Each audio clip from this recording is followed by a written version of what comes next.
Welcome to Kristi Sullivan. I'm so glad to have you here with us.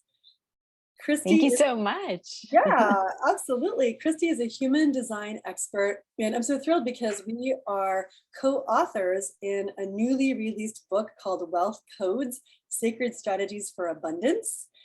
And Kristi has a wonderful chapter that relates to human design as that relates to our wealth. And so I'm super excited to have you here so we can talk about the inspiration for your chapter, your inspiration for human design, and how it has such an incredible impact for us in our lives, and to do a little bit of an understanding of what a human design profile can look like.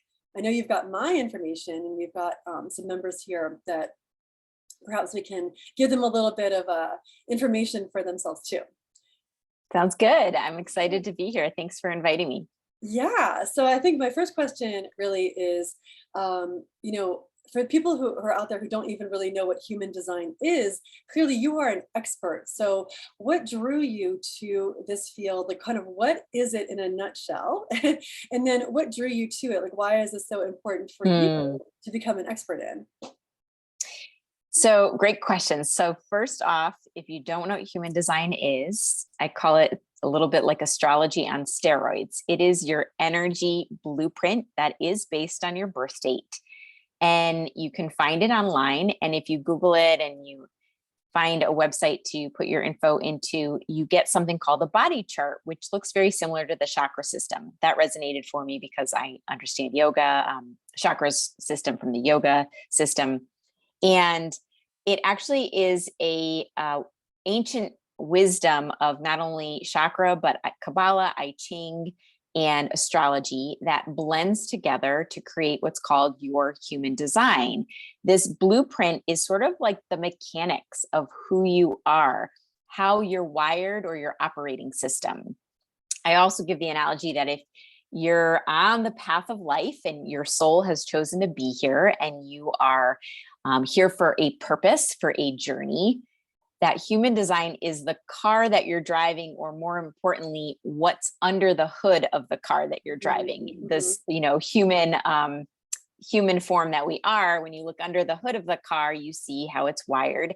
And there are over 3 billion combinations. So no two designs really are very alike, but we do have some commonalities, which we'll talk about today. But it's really a unique blueprint. And so that's part of why it fascinated me. And I said the chakra system was part of it. That was something I knew and was familiar with through yoga.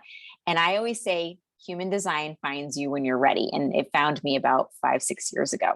Mm-hmm. Yeah, I really appreciate that. I actually have, you probably will recognize this. So I'm going to hold up this human design book by Chet, I think it's called, the name's Shaitan. Yeah, Chetan Parkin, is that right? Always pronouncing things. So I remember seeing this cover, like wanting to get this book probably like 10 years ago, 11 years ago, and I wasn't ready, which is totally fine. And finally, it was just time. Everything clicked in. Probably a couple months ago, I finally got it.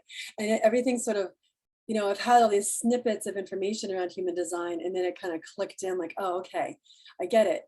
So I'm curious, in terms of being an expert, how do you find when someone understands their human design, how does that impact someone's life? Like, what are some examples of, now that I know my human design, I can do or know or be XYZ? Well, let me first state that I also call human design a rabbit hole. So Yeah. some people, they dip their toes into that hole and they, just kind of get the beginning basics of their design, which can be helpful on certain levels. And then there's folks who start to dive into the hole and really, experiment with, what is this information? How do I apply it to my everyday life? And like you showed a book, there's lots of resources, and some people really like to self-study or they get a reading done. And what I do recommend is you peel back the onion slowly, because there are so many layers. Mm-hmm. But at the very basic level, and this is where I like to give readings that help people really understand the basic elements of their design, because those alone can be life-changing. Mm-hmm. And some of the ways that it can help create shifts in your life, for example, is first and foremost, in the title of my chapter, how to stop overworking and start overflowing. And for me, that resonated when I found human design, because I realized I don't need to work so darn hard like others if I actually follow my energy and align to it. And so it can help you in managing your time, making better decisions, shifting your mindset, understanding what's conditioned and programmed in you that isn't serving that energy because it's really not in alignment with who you are naturally programmed to be like. And it can even help relationships, your business thrive, and of course, wealth to flow in more. So those are some of the things that I've seen. Right. And so, in one example, it might be that you could potentially have certain programming from your upbringing, like we need to work really hard. For example, let's say you had a father that was a super hard worker and that's how we got things done and we succeeded. And perhaps your human design is not that. The energy doesn't flow with that. And so if that's your programming, you might butt up heads with, oh my gosh, this is really exhausting working this hard all the time. And yet when you understand your programming, it's almost like that aha moment can help even dissipate or sort of resolve or heal that programming that came from parenting, so that you can feel that freedom. To me, like so much of this is our freedom when we know ourselves. Like, oh, okay, I'm free to be me. Like, this is fine. This is exactly how it's supposed to work. There's nothing wrong with me because I'm not doing it the way my parents and their parents did for how many years. Exactly. It can be so liberating. And that story is very similar to what I faced, which is I'm from a Eastern European background. And it's just ingrained in the culture to work hard, to be successful. And some of us certainly have that in us. We enjoy working hard or being productive.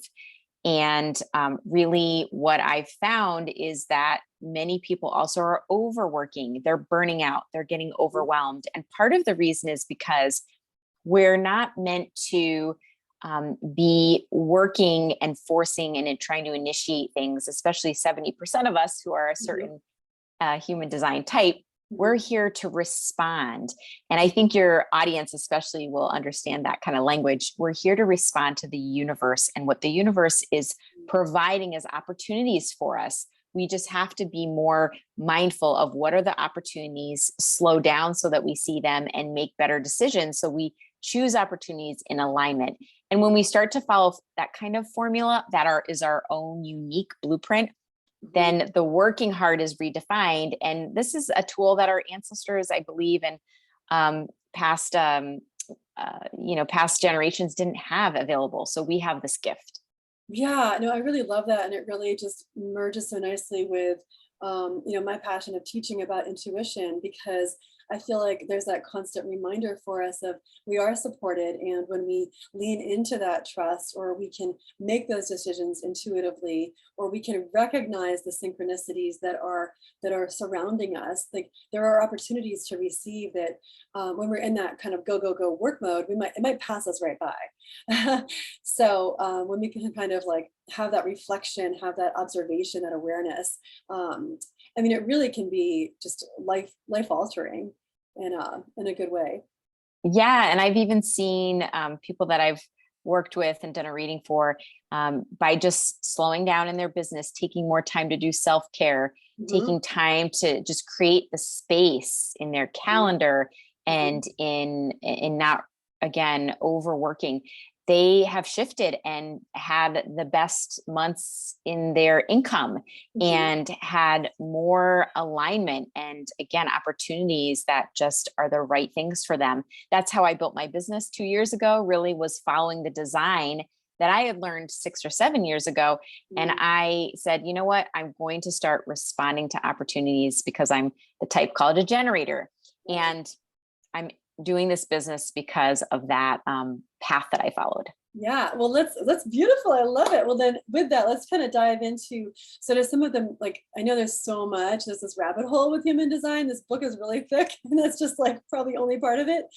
And but there's these certain things that when we know, it can really help us. And I know one of the first areas is our type, and you mentioned the type generator. So if you can explain a little bit like what it means to have a certain type, and then I know you Yes. have my information, so kind of giving, yeah, I'll be your guinea pig, like use me as an example for, I know my type too, but it's always helpful to just hear it a different way and understand it even more. So let's kind of dive Yeah. into the types. Okay, great. So the type is a first place that you start, sort of like your astrology sign. So I'm a Libra, but there's many different variation and personalities within the Libras. So when we look at type, again, it's just your starting point. But there are 5 types. And 2 of those types are generators. One's a manifesting generator, which you are, Steph, and I am a pure generator. Mhm, And in those 2 types, we make up about 70% of the population. mhm, The other 3 types make up the 30%. They are non-generators. They are what are we labeled the projector, the mhm, reflector, and the manifester. mhm, And those 3 types, let me start with them mhm, because they're 30% of the population. They do not have what I call the large car battery that the generator types do.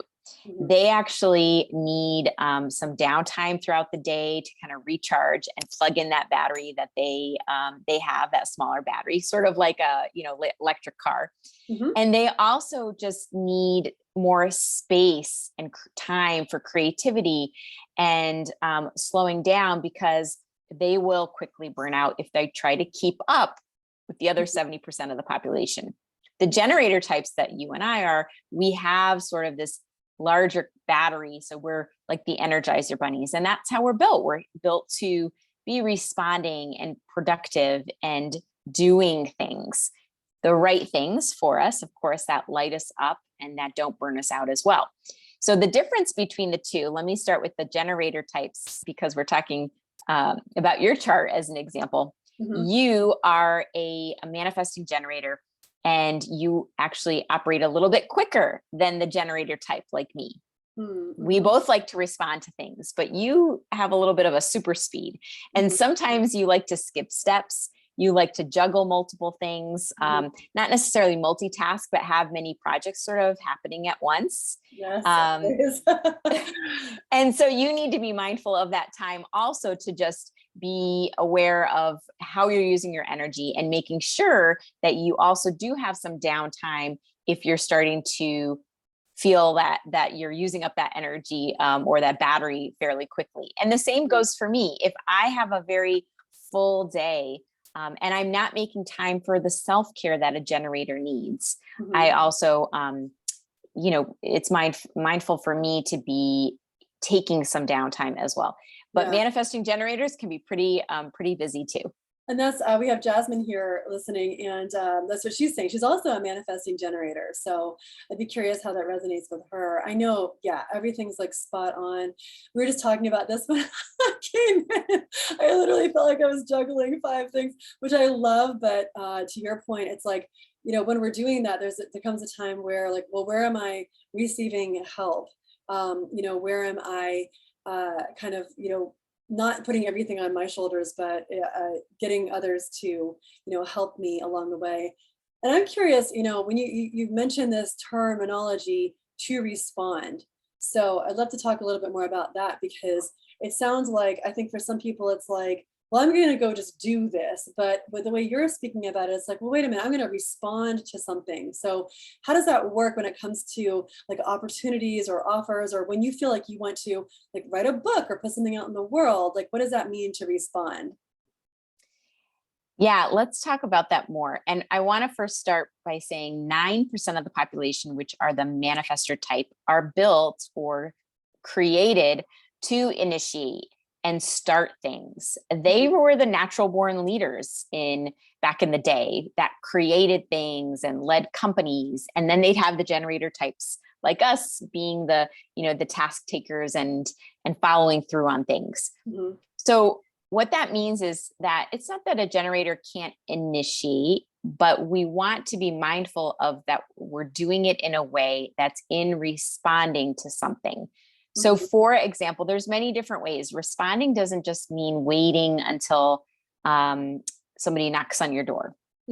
It's waiting for the universe to knock on your door, actually. But what it sounds like, or an example of that might be that, you suddenly go on social media and you see somebody posting for looking for a guest for a podcast, and it's right up your alley. So you might respond to that. Or you might wake up and say, you know what, I would love to fill a few of my spots with client work. I'd love to, meet somebody today. And you attend a networking event, and all of a sudden somebody, contacts you and said, I'd like a one-on-one and I'm looking for services. So there tends to be this sort of dance with the intention that you might set and then what shows up.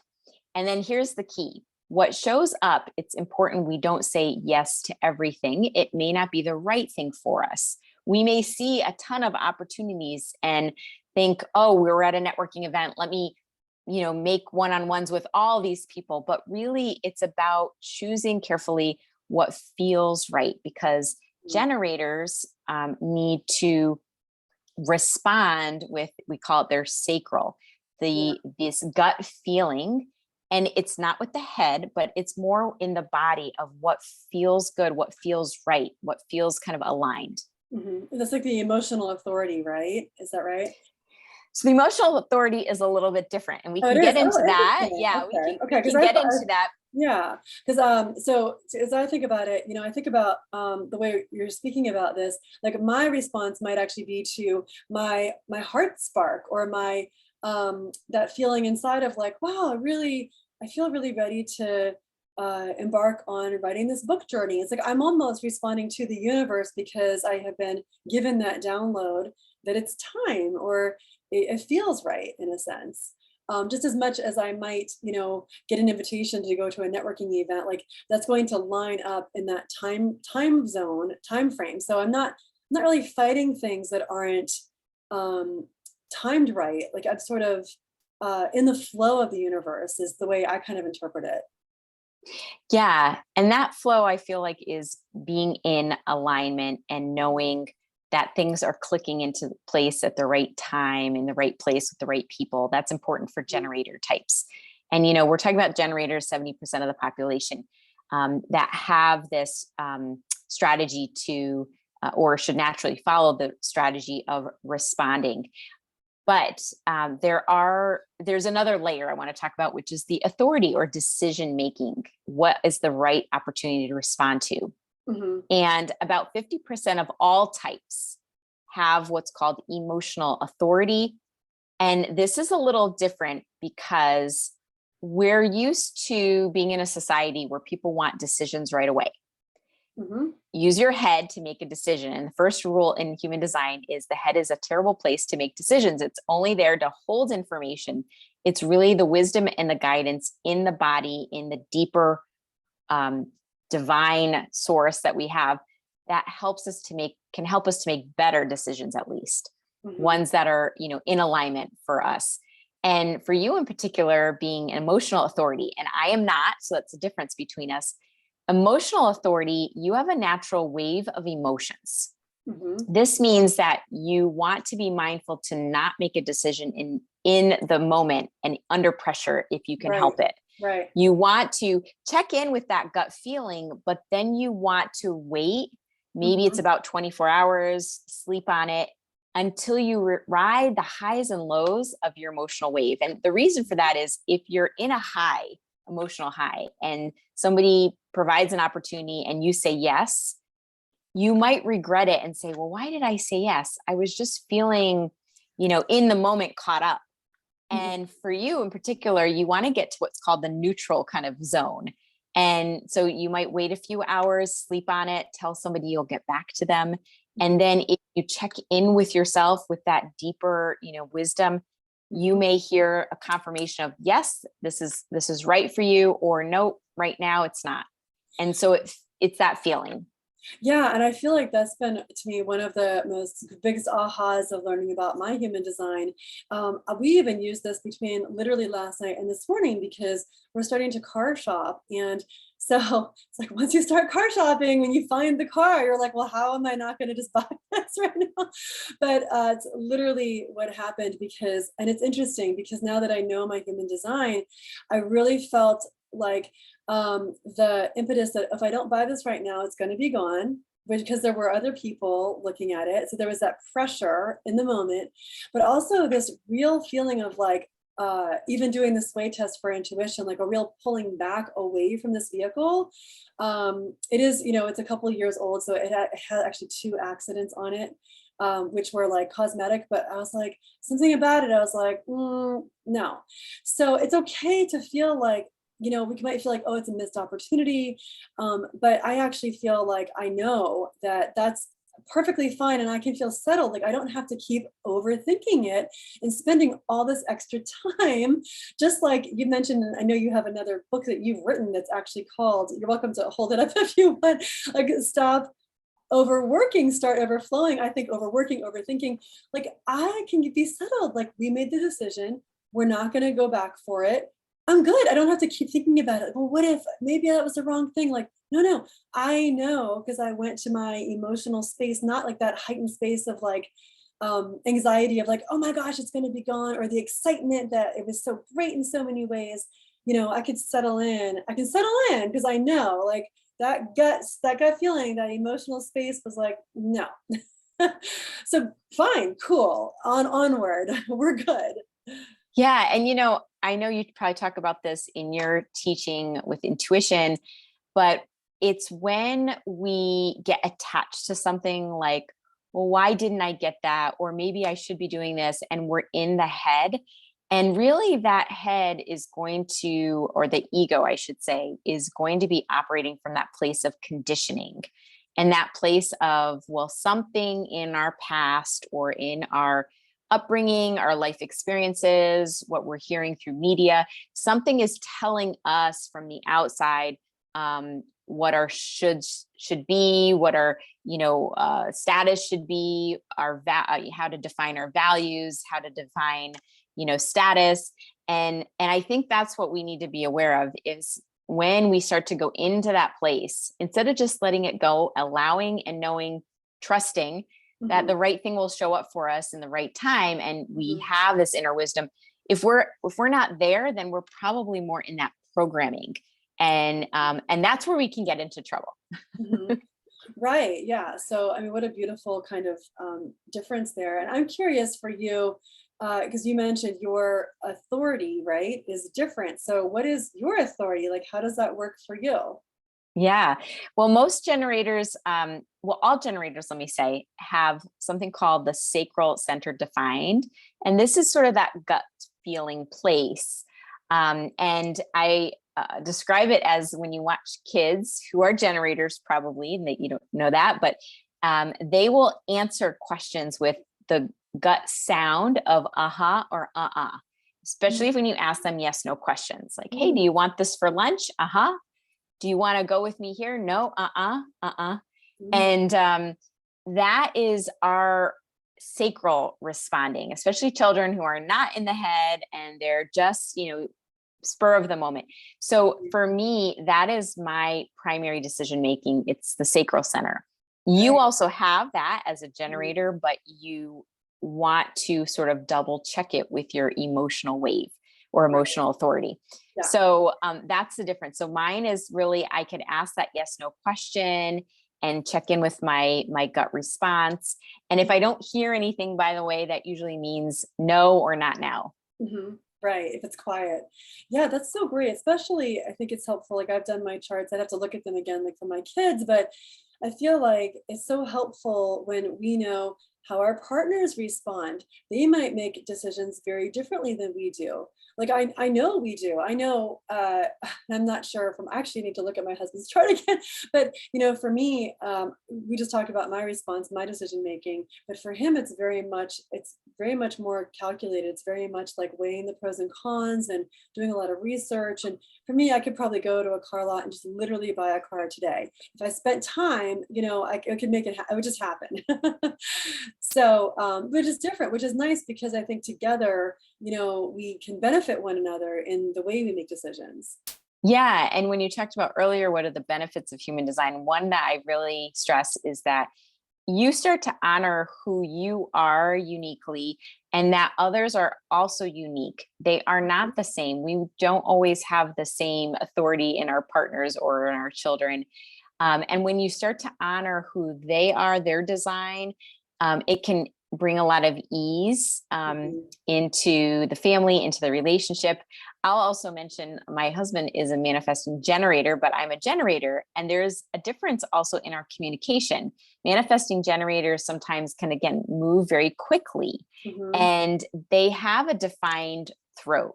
So what's another key in a relationship that can help with benefits is for that manifesting generator to be sure that they're informing and communicating, because sometimes they may move so quickly that they forget to inform. And it's not asking permission, but just to let people around you know what you're doing. Yeah. Because the generator types like me, we move a little slower and we're like, what's happening? What's going on? And say that. It's so true. Because I'll even do it in conversation where I'll say something. He's like, you just had a whole conversation in your head that I was not part of.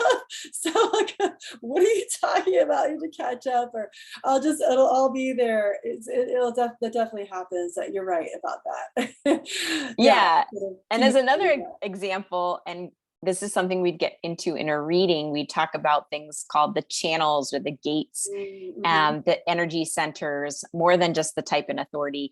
And we won't go into that today, but for your design, I can see clearly there's a connection between this third eye, this, place of thinking, of concepts, of creativity. There's a direct connection from that third eye to your throat. And so that's probably why he said something like, because you actually do have a conversation in your head and others can see it, right? And so it's so funny that he used those wordings, because I looked at your design, I'm like, yep, it's there. Your blueprint shows that. Yeah, it's interesting. So when you talk about like the third eye area, which could be open or defined or undefined, right? Would you consider that to also be the space of intuition? I'm curious, like where intuition sort of, where does it fit in? How does it fit in? Yeah, that's one of the places of intuition. There's a couple of different areas. So when we look at the energy centers in the design, which are, the next layers down, you'll see that some have color and some don't. This signifies whether you have this consistent energy versus that you're giving off versus what you're taking on or absorbing. For you, the head or the ajna is one of those places of intuition. You receive insights and sort of intuitive hits and maybe even visions or dreams. For your design, that makes total sense because that energy center is defined. There's a couple other places, but that's yours. Yeah. So is that for me because I'm a manifesting generator? Would all manifesting generators have that? And you're saying it's open. Is that correct? It's open because it receives? No, it's actually defined. So it's almost like it's sort of this it's aspect of you that is connected. It's connected to maybe source. And no, not all generators or manifesting generators have this. This is now where we get into the different layers and how it's unique because it's not based on type. When you start to look at other aspects of your blueprint, it's all individual. It's based on that birth date. It's based on those different astrology and I Ching, the hexagram, the Kabbalah, different aspects that signify what's going on in your design. Well, and without getting into the weeds, like this actually really excites me. It's the first time I've really started to, again, put this part of it together because, like I mentioned, I teach about intuition. I do channel readings. Like it's definitely. And what's so interesting is I remember the time when I was afraid of my intuition and also wasn't really ready to embrace it or understood how it was meant to be used in the work that I do, which is literally everything I do now. And just to know that it almost is this confirmation, because, so many people, when they come into the intuitive space or they're new to it, there's a lot of sort of doubt and uncertainty. And if we know, like, guess what? You actually have your intuition. It's going to be here. Like you are able to receive through visions and visionary, and it's your channel. Or I mean, as you talk about what might be the other parts, like I would imagine maybe, it is the sacral area, or where you're going to be more able to receive sort of that intuitive information. I'm curious, like if, not to put you on the spot, but if you are aware of other spots that might be that intuitive space for other people, again, without getting to the weeds specifically. Well, again, in human design language, and some of this, if you're new to human design, may sound, foreign, but just stay with us. One of the energy centers is called the spleen. Mhm. And the spleen is where some of our original intuition, the intuition of helping us stay safe and make good choices. This is sort of the fight or flight or fear center, but also the one, again, of the intuitive voice, the one that lets us know if this is the right thing to do, or, if you're walking out the door in primitive times, do you turn right or do you turn left to avoid, the saber-toothed tiger? Or in our day and age, when you start to cross the street, do you look right and left just to double check? We do it out of habit, but it's also partly intuitive for us. Yeah. So that's another one of the centers. And there's a lot of intuition there. And again, depending on what your center is like and your gates, you may have different ways. You may feel, you might have a feeling, you might have a voice, you might have a vision. Yeah. So it's different.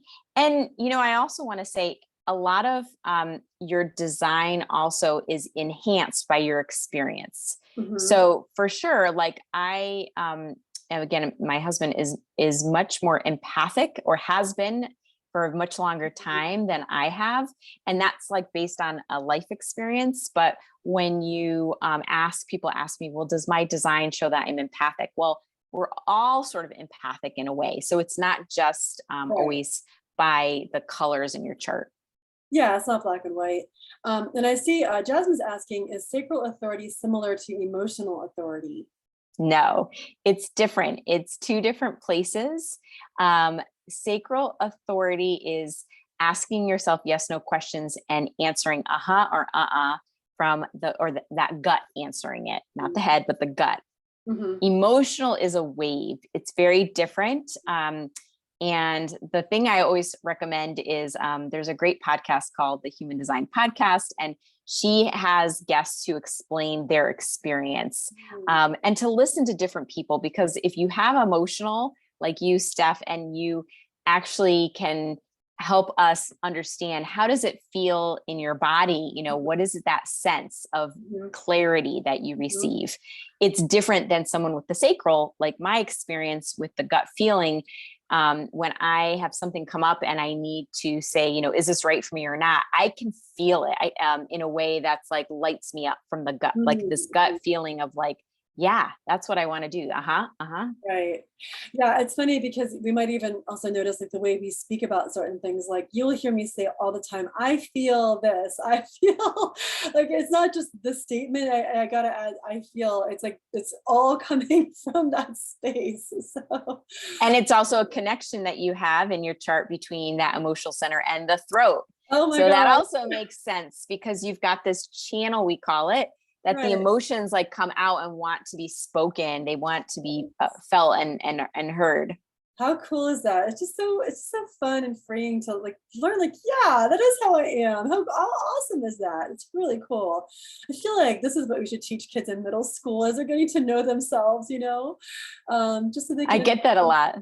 Oh, you do? Well, cool. Okay. Well, I've gotten that people saying that they say, kids should learn this. And what I'm finding is, first of all, I think parents, if you are listening out there and have kids, learning this can be so amazing for parenting. Someone in my book wrote a chapter about that and how she uses human design for parenting. I feel, and I've done a reading for a few for younger folks, we'll call them. And part of it is, just they need their life experiences. They need their wisdom and their, make mistakes, go out, enjoy life. And sometimes human design, when it finds you, like I say, it's more because we've gone through things and we now just need that validation. And so, teaching kids can be great, but sometimes they're not ready. I think it's like you need the example to work from, like to give is almost that contrast even for, it's not me, this is me. And in that whole like not self sense, and I know there's words like frustration, like for instance, if I'm in my not self, which I'd imagine I'm kind of off center, I will feel frustrated. Exactly. When you're not in alignment, I call it, with the design of who you are, frustration can definitely come up. And for generators, or you might feel, if you're a projector, bitterness, or manifestors might feel anger. It just is that signal, or I call it red flag, that, hey, something that I'm doing is either not in alignment with my authority, my decision making, or I'm not using my strategy to respond. I'm initiating and forcing. So it's some good indicators when you have those feelings. Yeah. Jasmine's saying too, she says, I feel, Jasmine, you and me, you say I feel all the time. Isn't it great? And she's saying kids should definitely learn this for sure. I'm curious just to switch into this other aspect, which is the profile. So I know another aspect of this, we have these two numbers, and Jasmine, if you have yours, feel free to pop them in too. So tell us a little bit more about these two numbers we might have and what they mean. You're welcome to use mine as an example. I will. And again, we're kind of going down that rabbit hole. Usually when people are human design enthusiasts and they introduce themselves to each other, they'll say, oh, I'm a 4-6 pure generator. That's me. And some people may say, what the heck does that mean? So I'll explain what the numbers mean in a moment, but you are a 5-1 profile. So again, another layer, another piece. Doesn't mean that all manifesting generators are, but this is your what's called profile. Profiles are sort of how we show up in character in life. It's sort of the skin that we wear. And there's usually a combination of two. So you're a 5-1.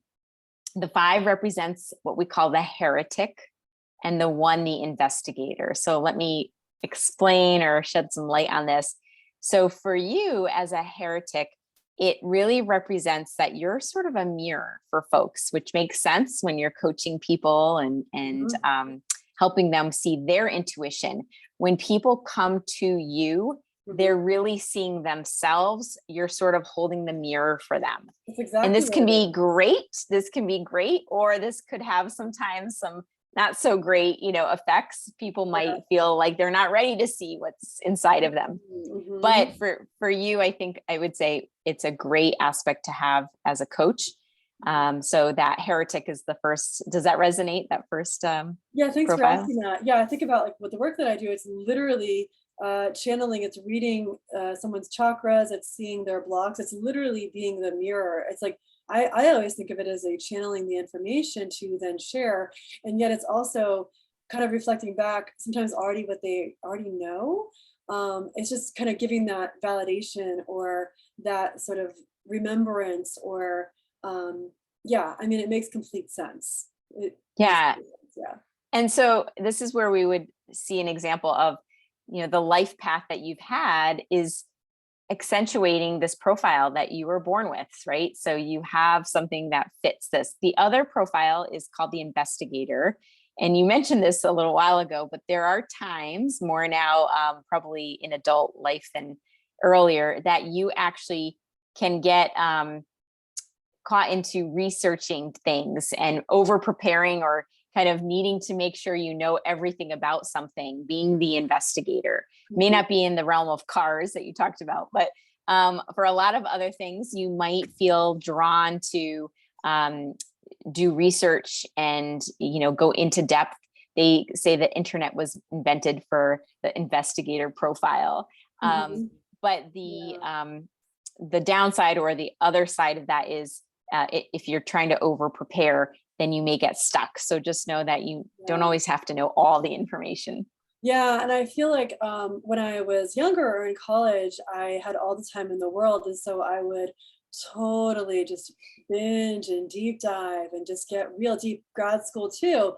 And after having kids, if I wanted to do certain things, I just didn't have the time. So I would, I was doing, when I first had the kids, chakra workshops. And so there was a deep dive because it was a deep dive into chakras and a deep dive when I would prepare for a workshop. And yet there'd come this time where you just have to go and do it. And so I've definitely, just due to circumstances of life, given myself that grace to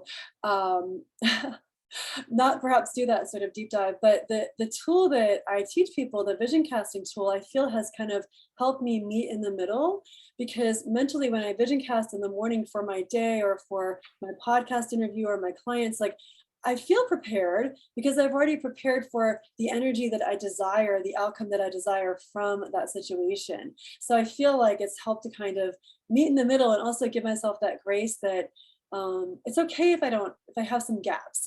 It's gonna be all right. Like that's where intuition comes in and our guides come in that we want to do things in life. We want to get out of the investigation mode and make things happen.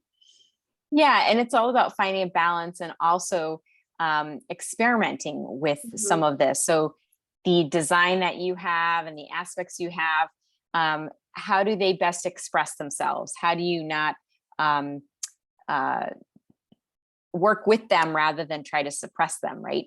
But also finding that balance, like you said, and it's a different experience for each person. So your profile of the investigator may be different than others, or the 5-1 profile that you are, or the way that you are a manifesting generator, again, might be different than, say, Jasmine, who's listening in. Yeah, and since Jasmine's here, she's mentioning that she is a 6'2". So I don't know if you have a couple tidbits on the 6'2". I'm also a 6. I'm a 4-6, but the 6 profile is called the role model. And that means we have 3 phases in life.